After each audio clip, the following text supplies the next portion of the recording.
Magandang umaga, magandang araw sa inyong lahat.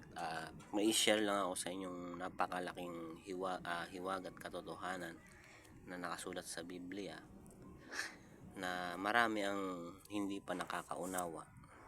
So, tayo nagsusuri ng mga salita ng Diyos katulad ng nakasulat sa Biblia. Sabi dito sa unang Juan 4 versikulo 1, sabi dito, mga minamahal, huwag ninyong paniwalaan ang bawat nagsasabing nasa kanila ang espiritu. Sa halip, subukin ninyo sila upang malaman kung talagang mula sa Diyos ang espiritong nasa kanila, sapagkat marami ng huwad na propeta sa mundong ito. Ngayon guys, may i-share lang ako. Ano naman to, may sinusuri akong isang religion kung sa Diyos ba sila o hindi. Ngayon, ito kasi meron tayo dito na pasugo, October 2009, volume 61, number 10. Pupunta tayo sa page 25. Nandito yan. Sabi dito, ang pagsusugo, hindi daw sisiro ang ibong mandaragit na nakasulat sa Isaiah 46:11. Ito yung aral ng Iglesia ni Cristo. Ngayon, ano daw ang basya nila? Guys, ito ang turo nila dito sa page 25. Yan, 25. Sabi dito, ayan o, maliwanag na ang salitang Hebreo na misrak na siyang ginamit sa Isaiah 46:11 ay katumbas ng malayong silangan. Hindi maaring ang Persya ang tinutukoy sa Isaiah 46:11 sapagkat ayon na rin sa Aid to Bible Understanding, ang salitang Hebreo na Kedem ang ginagamit kapag ang tinutukoy ay ang Persya na pinagmulan ni Ciro, kasama ang disyerto ng Arabia, Babylonia, Assyria.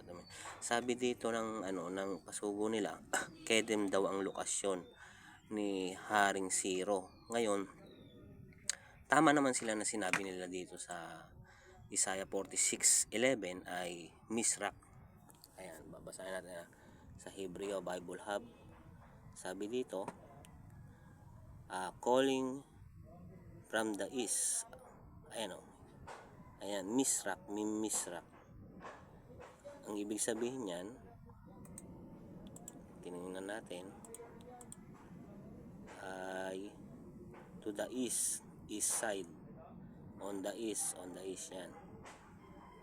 So, tama naman na Misrak ang east na o silangan dito sa Isaiah 46:11. Ang mali lang guys na nakita ko, yung aral nila nang sinabi nila dito na Kedem ito.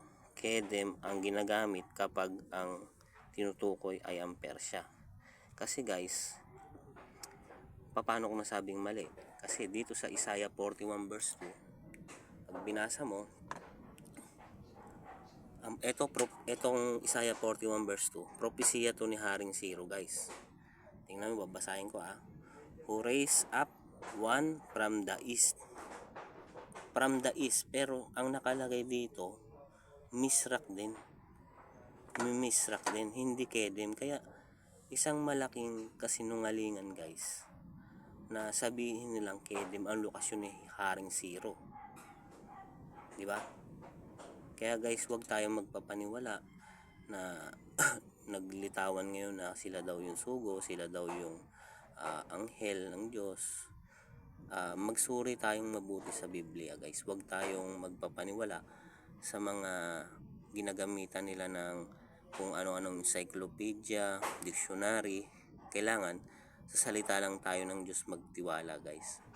Paano? Kasi ganito, sabi dito sa guys, sa Mateo 24 versikulo 4 hanggang 5. Sabi dito, ito yung palatandaan na sa mga huling araw guys, bago maghukom.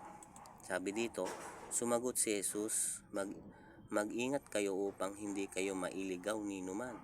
Maraming paparito sa pangalan ko at magpapanggap na sila ang Kristo at marami silang maililigaw. Ayan guys, maraming ililigaw ng mga bulaan na tagapagligtas na to na papanggap pa sila na Kristo.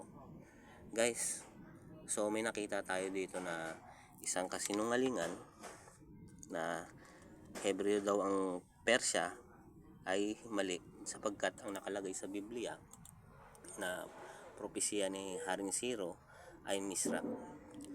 Kasi guys, ang Biblia kasi bawat verse guys, sabi dito,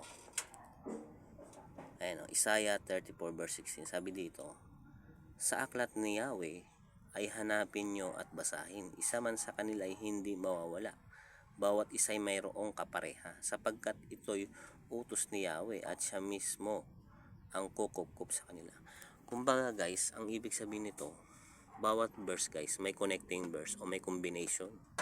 So kapag ang religion nyo gumamit ng kung ano-anong encyclopedia, dictionary o anumang batayan na hindi naman applicable dun sa verse na yon, katulad nga nito, sabi nila Kedem daw ang propesya kay Haring Siro, ang lokasyon, pero nung nakalagay dito sa Isaiah 41 verse 2 ay Misrak, hindi Kedem, kaya sa malaking kasinungalingan. Guys, hindi tayo nagtuturo o nag-share lang tayo sapagkat gusto kong hindi para makapanakit ng damdamin o makapanira, kundi nagsusuri tayo sa bawat salita ng Diyos kasi tayo ay tagal na rin na hindi nakapagbasa. Okay guys, sana maunawaan nyo ang pagsusuri natin ito ay hindi para makapanakit ng damdamin o makapanira. Maraming salamat po, sana maunawaan nyo.